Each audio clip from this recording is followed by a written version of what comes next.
Добар ден и од мен, ова е новото издание на магазинот за родителство 0+ месеци на телевизија Телма. Како да се подготвите за летување со бебе или мало дете? Од ова големо прашање излегуваат низа подпрашања на кои што денеска ќе побараме одговор од доктор Александар Сајковски, специјалист по педијатрија од Аџивадим Систина. Добре ни дојдовте. Благодарам на поканата, поздрав до сите ваши гледачи. Ова е актуелна тема бидејќи започнуваат летните одмори, пред се сезонските. Многу родители со мали деца се подготвуваат да појдат на море. Сега тука се поставува едно прашање. Кога бебето е подготвено да патува и да престојува на плажа? Некои родители сметаат дека до 1 година тоа не е во ред да се направи, но има пак и родители кои што патуваат со бебиња од 1 месец, од 1,5 месец, велат се е исто, само што на мајка ти е подобро. Па дали е така? Да. Добро, тоа е многу прагматично прашање, искрено кажано. Меѓутоа, ако ве вратам само 40 години поназад, ќе се сетите дека таму имаше многу шведски фамилии, скандинавски фамилии кои одеа по одмори по морињата јужни со коли и ние се чудевме овдека како они патуваат со бебиња од 2-3 месеци. Денеска веќе целиот свет е многу брз се движи. Значи, клучен момент за да се одлучат родителите да одат со бебе кој е 3-4-5 месеци или поголемо бебе, е транспортот да биде како што е потребно, значи возилото, нели, да се вози во нормален период од денот или ноќта, нели, да не е травматизирачки патот. Од една страна и од друга страна сместувањето било каде да се отидени да биде соодветно да има нормални услови за одржување на хигиена. Нормално дека колку е поголемо бебето, толку е полесно сето тоа, затоа што одредени навики кои што ги има бебето и кои што треба фактички да му се воспостават од страна на родителите, сепак се период на адаптација во првите неколку месеци. Така да, сакам да кажам, не постои баш резка граница дека вие со бебе од 3 месеци можете или не можете да одите и 3-месечни бебиња се носат на одмор, односно се носат на море, на планина, нели, зависи кој каде како оди, зависно само од условите за патот, сместувањето и навиките на семејството. Така, дали тоа значи дека бебињата полесно ја поднесуваат промената на средината отколку што порано се веруваше? Па, генерално особено во принцип, кај нас на овие простори. Да, генерално во принцип да. Значи, во принцип, децата полесно и побрзо се адаптираат, особено на промените на температурата. Меѓутоа, тоа мора да биде пратено со адекватни услови на облакање. Да речеме, она што стално им го спомнуваме на сите родители, дека бебињата немаат механизам и начин да им покажат на родителите кога им е топло. И големиот ризик е да се претоплат, да се премногу облечат, особено во овие летни периоди, па чак и кога не се на одмор, кога се дома. За разлика од тоа кога им е студено, они може да го покажат тоа како тресење, нели, и повеќе некои други симптоми со кои што покажуваат дека им студи. Но она што треба да знаат родителите дека децата не треба да се бебињата не треба да се преоблакаат, треба што полесно да се облечат. И впрочем, наједноставно кажано, они примаат храна, пијат млеко, изгледа парадоксално мала количина на храна генерално, меѓутоа они трошат 6 пати повеќе енергија од нас возрастните. Во тоа трошење енергија они продуцираат и топлина и затоа не треба да се преоблакаат, така да бебињата во овој летен период треба да се што поголи. Така. А дали треба да се внимава на режимот на исхрана и на внесување течности во летниот период, особено кога бебињата ќе се однесат на одмор? Да, тоа секако, нели. Тука е препорачливо, пред се морам ова да ви кажам, значи мајки кои што дојат, значи ако збориме за бебиња во тек на првата година од животот и кои што се на природна исхрана, добро е да мајките во тек на одморот и престојот, па дури и надвор од тоа, да внесуваат дополнително витамини, одредени витамини и минерали, нели, кои што фактички ќе го поспешат стварањето на млекото кај незе, од една страна, и со тоа ќе се обезбеди добра лактација и на бебето. Значи, доењето е најголемата и најдобрата заштита од сите инфективни болести, нели. Мајчиното млеко содржи многу антитела, антибактериски фактори, антивирусни фактори, така да ако се оди на одмор, ако мајката дои, би било добро да што почесто го дои детето, при тоа да се внимава на температурата и губитокот евентуално на течности од тело на детето преку потењето, нели, затоа што може да дехидрира ако премногу е облечен. Во летниот период се случува да се развијат стомачни вируси и токму кога ќе се стигне на одмор, на локацијата која што толку се посакувала и се размислувало со месеци, почнуваат проблемите, се случува децата да добијат диареја, да добијат пролив и од самата промена на местото. Дали се потребни пробиотици во овие моменти. Да, апсолутно. Значи, видите, тоа е оној познат феномен во медицината што ние го викаме патувачка диарија. Кога ќе промените едно место на живење, односно се префрлате на друго место, односно одите на одмор, без оглед да е и тоа место релативно блиско или подалеку, таа локална микрофлора сепак има одредени разлики во однос на оние на кои што актуелно човекот живее, нели? Затоа е добро да се користат пробиотици кај сите, и кај родителите, и кај децата, за да се избегне појава на таа патувачка диареја, да кажеме, затоа што може да дојде до дисбаланс. Меѓутоа, тука може да дојде до дисбаланс во исхраната, затоа што вие кога одите во некоја странска земја на одмор, може да од сите производи што ги користите за исхрана на вашето бебе, например, таму ги нема истите производи или има други производители, ако се работи за готови кашички и така натаму. Така да тоа се може да биде предуслов за појава на промени во бактериската флора, а на крајот на денот и до појава на диареја или течни столици, нели? При што одма морам да напоменам дека клучен симптом на кој што многу треба да внимаваат родителите е повраќањето, затоа што бебето може да има и повеќе столици, но нема да бидат толку ризични колку што повраќањето може да биде симптом кој што може да доведе брзо до дехидрирање на бебето. Така, што е исклучително опасна состојба. Затоа е добро да се користат пробиотици уште пред да се тргне на одмор, за цело време на одморот и кој ќе се вратат од одмор. Тоа е вака мој топол совет за таа работа. Во овој дел од емисијата ќе ги вклучиме и гледачите со нивни прашања. Телефонскиот број на телевизија Телма е 3076 677. Денешната тема е летување со мало дете или пак со бебе. Гостин во студиото ни е доктор Александар Сајковски, специјалист по педиатрија од Аџибаден, Систина. Кога се размислува за одмор, веднаш првата асоциација е песок, море. Сега, дали бебињата и малите деца треба да си играат во песок? Колку често треба да се капа? Дали бебе помало од 6 месеци треба да се стави во морска вода, во морето? Знаете како, не знам дали сте успеале да видите, значи бебе ако во првите 7 месеци од животот го фрлите во вода, оно ќе плива. Така. Тој инстинктот за пливање го има. Односно ќе излезе на површината, нели? Бебињата, видите, треба да се носат на плажа или ако се носат на море, на песок. Меѓутоа тоа не треба да биде во оние екстремно ударни периоди од денот кога е сонцето многу јако.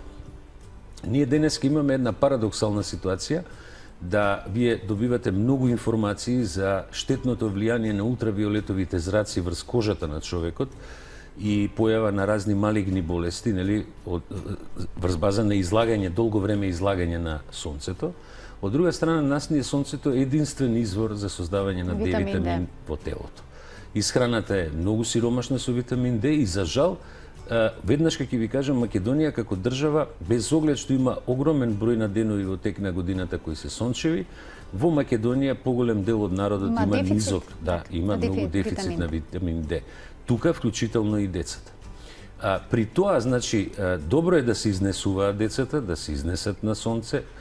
Дури нашите студии медицински, зборам студиите во медицината што се направени, покажуваат дека само 15 минути да го изнесете детето на сонце, утринско, например, она што е околу 8, 9, 10 часот од Савајле, само 15 минути се создава доволна количина на D-витамин за потребите на детето. Меѓутоа, тоа не значи дека понатаму треба да биде скроз затворено. Значи, паметно е да се изнесе наутро, да се, што викаме народски, брчка во морето, да се игра во песокот. Нека не се плашат родителите ако се запрља малку во песокот. Тоа е фактички и онаа теорија за хиперчистота, да кажеме, каде што во семејства и деца кои што се ултрачисти, почесто се појавуваат алергиски реакции, да кажем, нели? Ма тоа е познато и во Западна Европа и во развиениот свет. Така, колку повеќе деца има во семејството, толку помала е веројатноста да имаат децата алергија, поради тоа што моментот на хигиена не може да биде одржана ниво. Тоа уствари не е ни нова теза, да кажеме, тоа е фактички анализа која покажува дека во сите земји каде што имаме доста инфективни болести, каде што имаме инфекции, да кажеме, имаме многу помал број на алергии. Тоа е заради оној дисбаланс помеѓу два дела на имунолошкиот систем што се вика ТХ1, ТХ2, за разлика од хиперчистите средини каде што почесто сега се јавуваат алергиите како заболување. Ако сакате вака и една малку раритетна работа која можеби чудно изгледа за да чујат пациентите, односно нашите слушатели, тоа е дека во еволуцијата кај човекот најбитен дел од нас, од заштитата наша, од се она што се одвива во околината и за алергии и за инфекции, уствари оној наш вроден имунитет. Значи, вродениот имунитет се нашата кожа, слузници, секрети на слузници и така натаму, кои што фактички чинат повеќе од 85% од одбрана на организмот. Оние милиарди клетки други во телото кои што го штитат организмот од одредени инфекции, у суштина покриваат само 15% од она што ќе влезе во организмот. Впрочем, тоа е така развиено затоа што со милениуми години отворите наши, например, ние имаме повеќе микроорганизми отколку што имаме клетки со кои што живееме, се ствараат една цела група на клетки што се викаат мастоцити, се да не ве замараме еозинофили, значи клетки кои што се наоѓаат во слузниците, особено носот и устата, и кои што у суштина продуцираат алергија, али они се створени кај нас за да не заштитат од паразити, од бактерии, од вируси. Кога нема од што да не штитат, нивната продукција предизвикува алергија. Така да, тоа е причината зашто, да речеме, во тие земји, високо развиени земји, каде што имаме ултрахигиена, кај децата у суштина се јавуваат почесто. Значи, слободно родителите да ги пуштат децата да си играат во песокот. Апсолутно во песок, па дури и малце вокал. Да. Зошто да не? Зошто да не? Децата во секој случај ќе уживаат максимално. Тоа сигурно. Они секако ќе уживаат, значи, знаете, она игра која што ќе се створи во песокот, во водата, нели, сето тоа представува и нешто што во минатото го викавме и форма на климатско лекување. Дури убаво е, например, ако може, значи тоа во минатото кога немаше многу лекарства, кога повеќе беше светот на фитомедицина, имаше систем на одење, да кажеме, морска терапија, нели, климатско лекување, па после тоа планинска, со промени на атмосферскиот притисок во самото сонце и така натаму, за да се лекуваат одредени болести. Так, нашата генерација ми се чини дека тоа го практикуваше. Впрочем, туберкулозата така се лекуваше порано. Так. Немаше лекови за туберкулоза, во минатото зборам. Што се однесува до заштитата на кожата, споменавме дека кожата сама по себе има заштитен механизам, во неа има клетки, односно има меланоцити, сега да не одиме во детали, кои што не штитат од сонцето, но кај бебињата тој механизам не е сосема развиен, поради тоа е потребна заштита. Дали треба да се насуваат креми со заштитен фактор кај бебиња помали од 6 месеци, бидејќи многу често на нив е наведено дека не се препорачливи за таа возраст. Знаете, и дали воопшто бебињата помали од 6 месеци би требало да седат на плажа на сонце или пак треба да се бара некоја шарена сенка, да се барат плажи на кои што има природна сенка?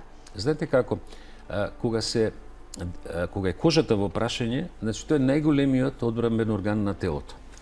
Најголемиот кој што не штити од сите можни инвазии од надвор, нели?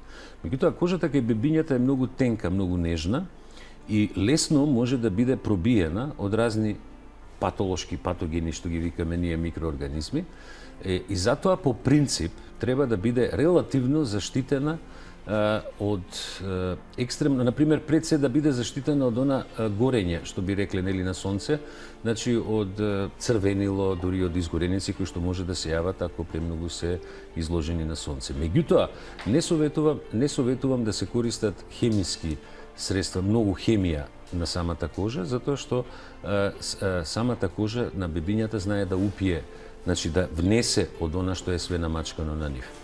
Има еден исто така феномен што често се дилемата дали да се стави заштитен фактор ПСК е поголем или помал. Морам да ви кажам дека меѓу 25-30 заштитен фактор и ПСК и нема некоја огромна разлика. Но во основа бебето треба да се изнесе, или детето треба да се изнесе, особено во утринските часови, кога уште не е јако сонцето и не може да го изгори, за да се создаде D-витаминот во кожата, кој што е потребен за неговиот живот во тек на денот. Имаме гледач на линија, да го вклучиме со прашање. Добар ден. Ало, добар ден. Повелете. Поздрав до вас. Сакам да го прашам докторот за 2,5-месечно бебе. Така? Дали би можело да се изложува на сонце, односно да се оди на одмор воопшто со него? Да станува збор за одмор на море. Така, ви благодарам што се вклучивте во програм, ова е едно од почестите прашања. Ова е фактички она што го отворивме на почетокот. Да, што го отворивме на почетокот.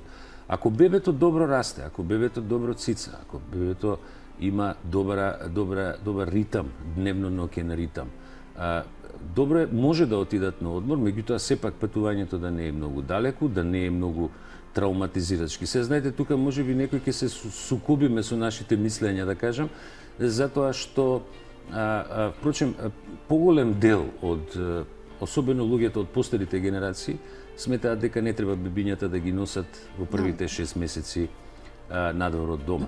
Но морам да ви кажам дека децата не се раѓаат за да бидат затворени дома.